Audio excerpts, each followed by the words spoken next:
नमस्कार दोस्तों, आप सुन रहे हैं हॉन्टेड गली, एक ऐसा पॉडकास्ट जहां डर, रहस्य और अंधेरे के साए मिलते हैं। आज की कहानी एक ऐसी दस्तक की है जो हर रात नहीं होती, लेकिन जब होती है तो कोई ना कोई हमेशा के लिए खो जाता है।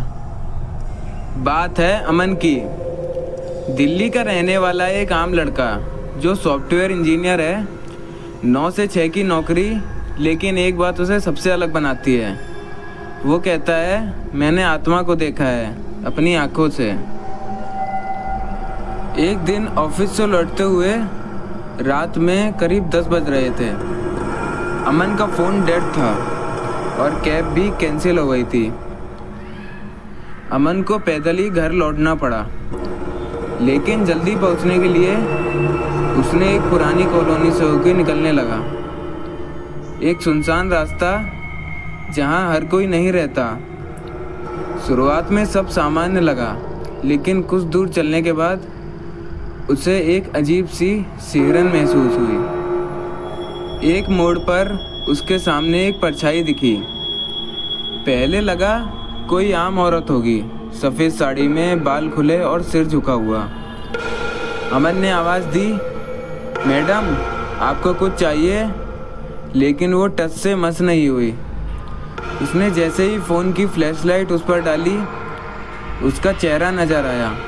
वो झुलसा हुआ था, जैसे किसी ने आग में जलाया हो, और उसके पैर उल्टे थे। अमन ने बिना पीछे देखे भागना शुरू किया। उसका दिल ज़ोर ज़ोर से धड़क रहा था।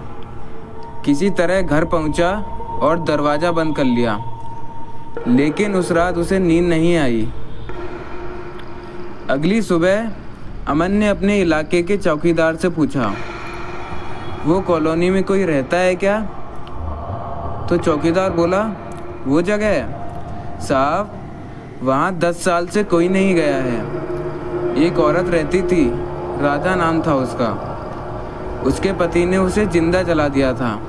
कहते हैं वो अब भी उसी मोड़ पर खड़ी रहती है हर रात। अमन ने उस रास्ते को हमेशा के लिए छोड़ दिया, पर कहानी खत्म नहीं हुई है। कुछ हफ्तों बाद जब उसकी माँ की तबीयत बिगड़ी, तो अमन को अचानक उसी रास्ते से फिर जाना पड़ा। उसने ऐप खोला, मैप्स ने वही कॉलोनी वाला शॉर्टकट दिखाया। वो हिचकिचाया, लेकिन माँ की हालत को देखते हुए उस रास्ते से निकल पड़ा। जैसे ही वह उस मोड़ के पास पहुंचा, कार का रेडियो अपने आप चालू हो गया और उसमें से एक फुसफुसाती हुई आवाज़ आई, जिसमें एक लड़की की आवाज़ आई, तुम फिर आ गए? उसने शीशे में देखा, पिछली सीट पर वही औरत बैठी थी, सिर झुका हुआ, वही जलता चेहरा। और फिर वो बोली, मुझे अब पूरी तरह चलना है तुम्हारे साथ। अमन आज भी है, लेकिन बहुत बदल गया है। वो अब कभी अकेले नहीं चलता, क्योंकि वो कहता है, परछाई अब मेरी नहीं, वो मेरा हिस्सा बन चुकी है। तो दोस्तों, क्या आप भी कभी ऐसे मोड़ पर किसी को खड़े हुए देख चुके हैं? शायद अगली बार जब आप अकेले उस गली से गुजरें तो पीछे ज़रूर देखिएगा, कहीं कोई आपको देख तो नहीं रहा। अगर आपको यह कहानी पसंद आई हो तो इस वीडियो को लाइक, कमेंट और चैनल को सब्सक्राइब करना ना भूलें। मिलते हैं आपसे अगली कहानी में।